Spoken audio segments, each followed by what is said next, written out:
Assalamualaikum warahmatullahi taala wabarakatuh. Ahlan wa marhaban. Perkenalkan, nama saya Sadin Muhammad Zakaria.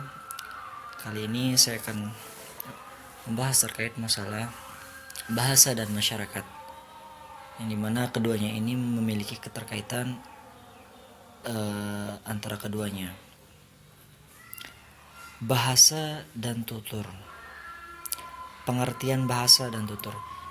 Di sini Ferdinand berpendapat bahwasanya membedakan antara yang disebut Langage, Langwe, dan Faroli, ketiga istilah yang berasal dari bahasa Perancis ini dalam bahasa Indonesia secara tidak cermat lazim dipandangkan dengan satu istilah, yaitu bahasa.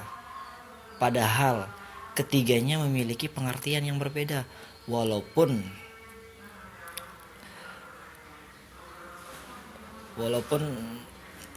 ketiganya sama-sama bersangkutan dengan bahasa, yaitu Langage, Langwe, dan Faroli. Jadi walaupun ketiganya sama-sama bersangkutan dengan bahasa, akan tetapi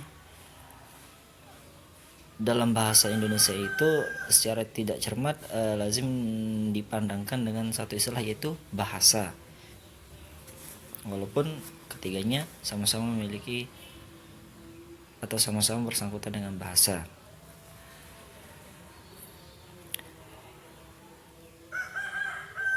Nah, yang kedua itu pengertian verbal repertoire. Semua bahasa serta ragamnya yang dimiliki atau dikuasai seorang penutur bisa disebut dengan istilah repertoire, bahasa atau verbal repertoire dari orang itu.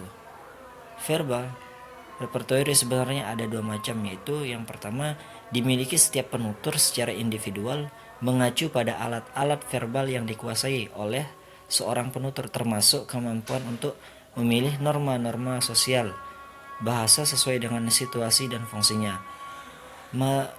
Milik masyarakat tutur secara keseluruhan mengacu pada keseluruhan alat-alat verbal yang ada dalam suatu masyarakat beserta dengan norma-norma yang memilih variasi yang sesuai dengan konteks sosialnya. Nah, di sini dijelaskan lagi bahwasanya kajian yang mempelajari penggunaan bahasa sebagai sistem interaksi verbal di antara para penuturnya di dalam masyarakat disebut sosiolinguistik mikro. Sedangkan kajian mengenai penggunaan bahasa dalam hubungan dengan adanya ciri-ciri linguistik di dalam masyarakat disebut sosiolinguistik makro. Jadi bisa kita bedakan bahwa bahasa sebagai sistem interaksi ini penutur di dalam masyarakat disebut sosiolinguistik mikro, sedangkan bahasa dalam hubungan dengan adanya ciri-ciri linguistik di dalam masyarakat disebut dengan sosiolinguistik makro. Kedua jenis sosiolinguistik ini mempunyai hubungan yang sangat erat, tidak dapat dipisahkan karena keduanya saling bergantung.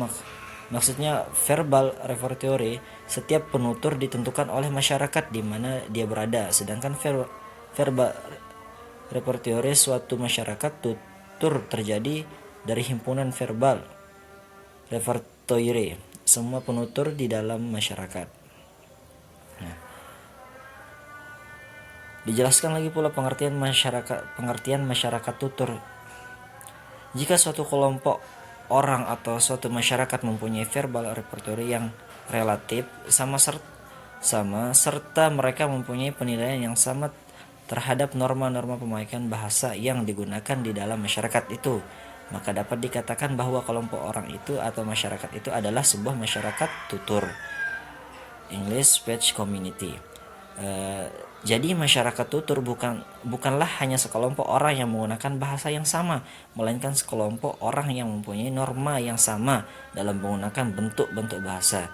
Suatu hal lagi patut dicatat ini bahwa untuk dapat disebut suatu masyarakat tutur adalah adanya perasaan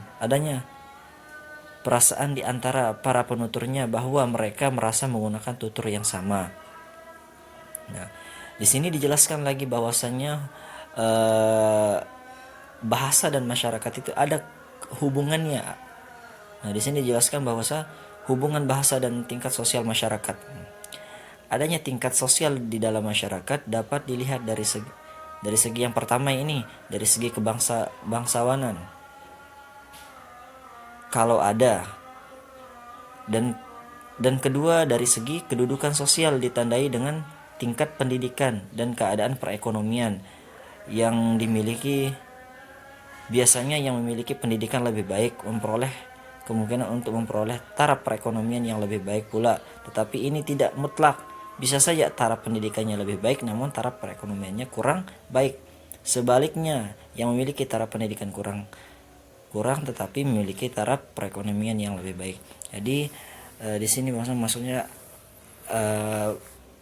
bahasa dan masyarakat itu ada hubungannya, yang dimana